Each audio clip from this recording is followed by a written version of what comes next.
In 1974, the California Highway Patrol lined up brand new pursuit cars from every major manufacturer in America and ran them through a full battery of acceleration and braking tests to decide which ones would chase down speeders on the freeway. The car that beat Dodge, beat Pontiac, and beat Ford off the line that year didn't come from Detroit's Big Three at all. It came from the smallest, poorest, most overlooked automaker in the entire country, a company most people today can barely name. And here's the part that makes this story genuinely strange. The engine that pulled off that upset didn't just win a police contract and disappear into obscurity. It kept running, kept evolving, and kept powering vehicles for so long that it eventually outlived the very company that built it by almost 2 decades.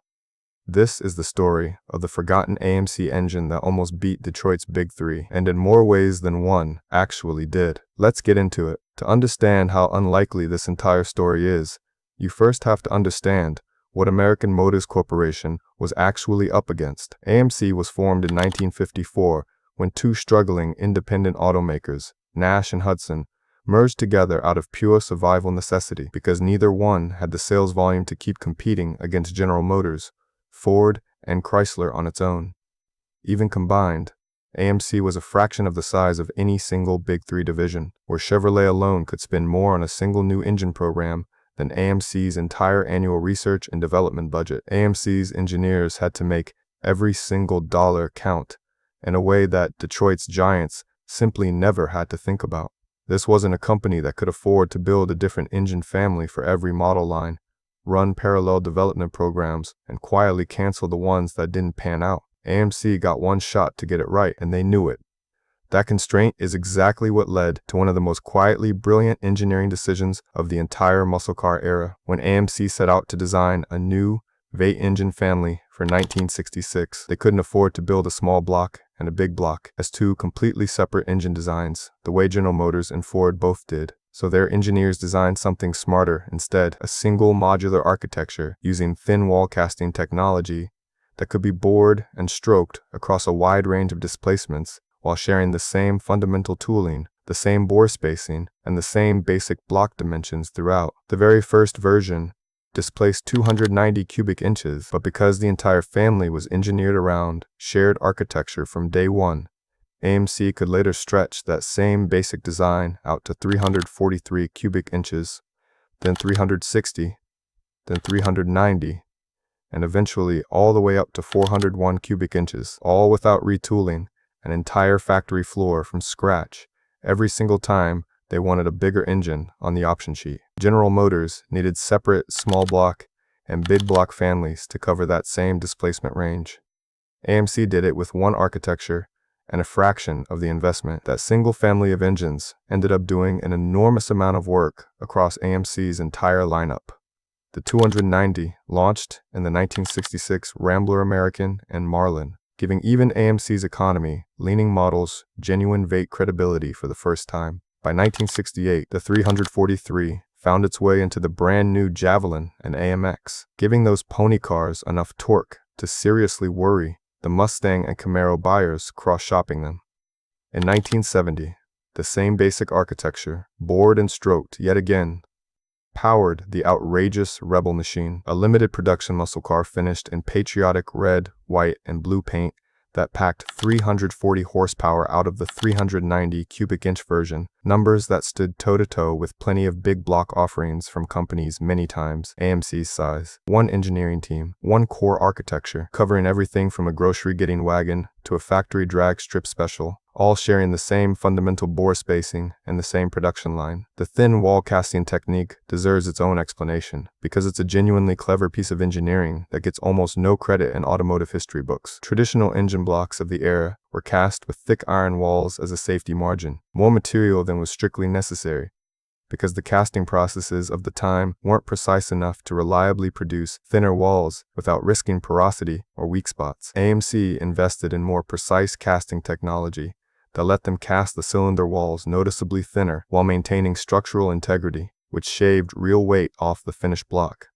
A lighter engine meant better weight distribution, quicker throttle response, and less strain on the rest of the drivetrain, all while using less raw material per engine built, which mattered enormously to a company watching every dollar of material cost.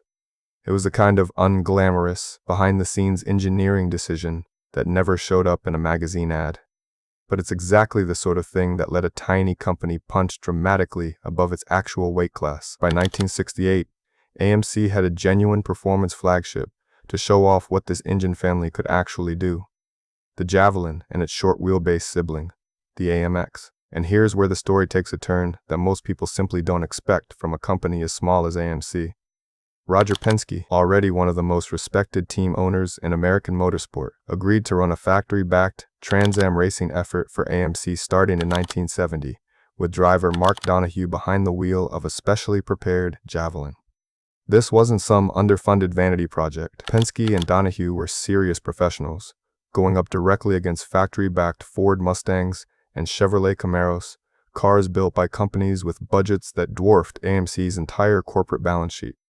The Trans Am series in that era wasn't some minor regional sideshow either. It was arguably the most competitive road racing category in America, with Ford, Chevrolet, and Chrysler all pouring serious factory money into the fight, because winning on Sunday genuinely moved metal on Monday. Donohue was already regarded as one of the smartest, most technically precise drivers in the country, and having him behind the wheel of an AMC product sent its own message to the industry, regardless of results. But the results came anyway. Through the 1970 season, the Javelin was competitive, but not quite dominant, finishing the year in second place in the championship standings behind the factory Mustangs. AMC's engineers spent the off-season refining the Vate's breathing and the car's chassis balance, and in 1971, the Penske and Donohue Javelin won the Trans Am Championship outright, beating every single Big Three factory team on the same tracks, with the same rules. An engine family designed by a company too small to afford separate small and big block architectures had just proven on a real racetrack against real factory competition that it could win. Here's the part that surprises most people who assume AMC's performance reputation started and ended with a single racing season. The engine family kept getting stronger through the early 1970s, and by 1971, AMC introduced the 401 cubic inch version, the largest and most powerful engine the company had ever built. On paper, 401 cubic inches sounds modest next to the 426 Hemi, the 454 big block Chevy, or Ford's 429 Cobra Jet, all of which were displacing considerably more raw cubic inches than anything AMC offered. But displacement alone never told the whole story, and the 401 punched dramatically above its numbers thanks to genuinely well-designed cylinder heads with canted valve angles that improved airflow, a relatively light overall package thanks to that thin wall casting technology, and a compression ratio and camshaft profile tuned for real usable power rather than just impressive numbers on a spec sheet. The result was an engine that could comfortably run with, and sometimes beat, big blocks that displaced 50 or 60 cubic inches more, all while weighing less and costing less to manufacture. Which brings us back to that California Highway Patrol pursuit test in 1974. Because this is where AMC's underdog engineering finally got a moment of validation that even Detroit's Big Three couldn't ignore. Police pursuit testing wasn't some marketing gimmick or a controlled demonstration run for AMC's own benefit. It was a brutally objective, standardized evaluation run by law enforcement professionals whose actual job depended on the results being accurate, testing acceleration, top speed, braking distance, and durability under conditions no advertising department could spin. The testing protocol pushed every candidate vehicle through standing quarter-mile runs, top speed trials, and repeated hard braking cycles meant to simulate the abuse a pursuit car would take over years of freeway chases. When the AMC Matador, equipped with the 401 Vite, turned in a quarter-mile time in the low 16-second range, quicker than several of the Dodge and Pontiac pursuit packages submitted that same year, and posted a top speed comfortably north of 120 miles an hour, the California Highway Patrol didn't care that AMC was a fraction of the size of Chrysler or General Motors. They cared about which car could catch a speeder on the freeway, and for a stretch of the mid-1970s, that car occasionally wore an AMC badge. Several California Highway Patrol Matadors and later AMC products found their way into active police fleets, running the exact same modular Vate architecture that had started life in 1966 as AMC's cost-conscious answer to engines built by companies with 10 times its resources. And yet, despite winning a national racing championship and beating Detroit's own police package cars in objective performance testing, most Americans in 1974 still couldn't have told you AMC built a genuinely competitive V8. Here's the uncomfortable truth behind that gap between performance and perception. AMC's dealer network was a shadow of what Chevrolet, Ford, or Dodge could offer, meaning a buyer curious about a Javelin or Matador often simply couldn't find one to test drive within a reasonable distance. AMC's advertising budget for an entire model year was comparable to what a single Big Three division might spend promoting one individual model. Trans Am championships and police contracts generated real engineering credibility inside the industry, but without the marketing muscle to put that story in front of ordinary car buyers at scale, the achievement simply never translated into the kind of household recognition that Chevrolet's small block or Ford's 428 Cobra jet enjoyed almost automatically. AMC had built an engine that could genuinely compete with Detroit's best. What AMC never had was Detroit's megaphone to tell anyone about it. Here's a detail that makes AMC's underdog story even more impressive, and it has nothing to do with muscle cars or police chases at all. While the V8 family was busy winning championships and pursuit trials, a related six-cylinder engine from that same cost-conscious AMC engineering philosophy was quietly doing completely different work at the opposite end of the lineup. In 1970, AMC needed to respond fast to a wave of small, cheap imports from Japan and Europe that were starting to eat into the American economy car market, and they didn't have the budget or the time to design a brand new engine from scratch.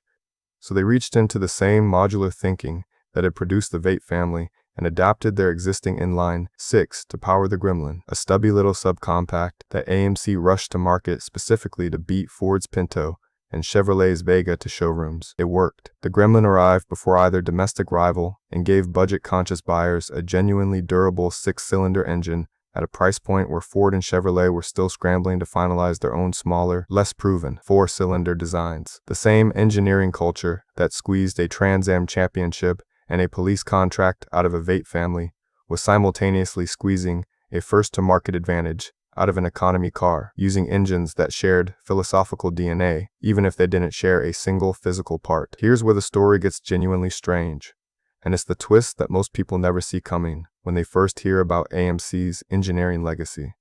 Financial pressure never really let up on American Motors, and by 1979, the company was forced into a partnership with the French automaker Renault just to survive, eventually leading to Renault taking a controlling stake in AMC by 1983. The V8 engine family that had won Trans Am and beaten the CHP's own testing numbers was gradually phased out through the early 1980s as AMC's product lineup shrank and shifted focus toward the Jeep brand, which AMC had actually purchased back in 1970 from Chrysler Industries.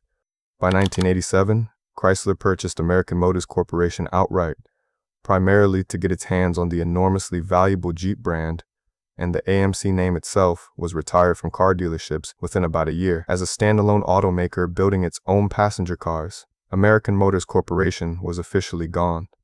But here's the part of this story that almost nobody outside of dedicated Jeep enthusiasts actually knows, and it's the reason this entire story deserves to be remembered.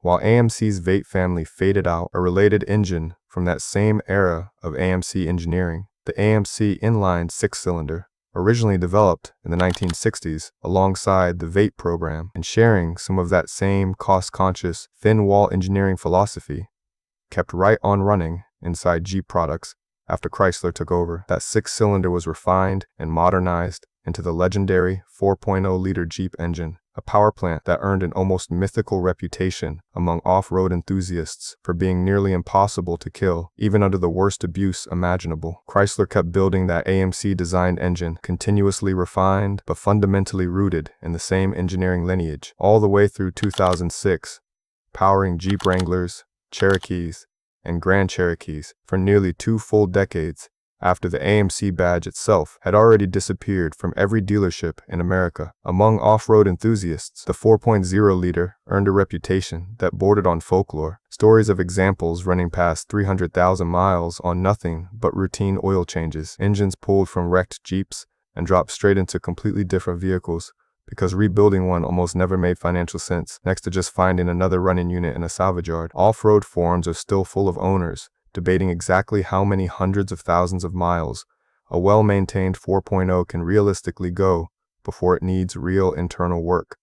a conversation that simply wouldn't exist if the underlying engineering hadn't been sound from the very beginning back in the 1960s. Think about what that actually means. A company too small and too poor to compete head-on with Detroit's Big Three had engineered something so fundamentally sound that it kept earning its keep for almost 20 years after the company that invented it had ceased to exist entirely. That's the part of this story that deserves far more recognition than it ever gets. AMC never had the budget, the dealer network, or the marketing muscle of General Motors, Ford, or Chrysler, and by almost every conventional measure of automotive success, the company lost. It got absorbed.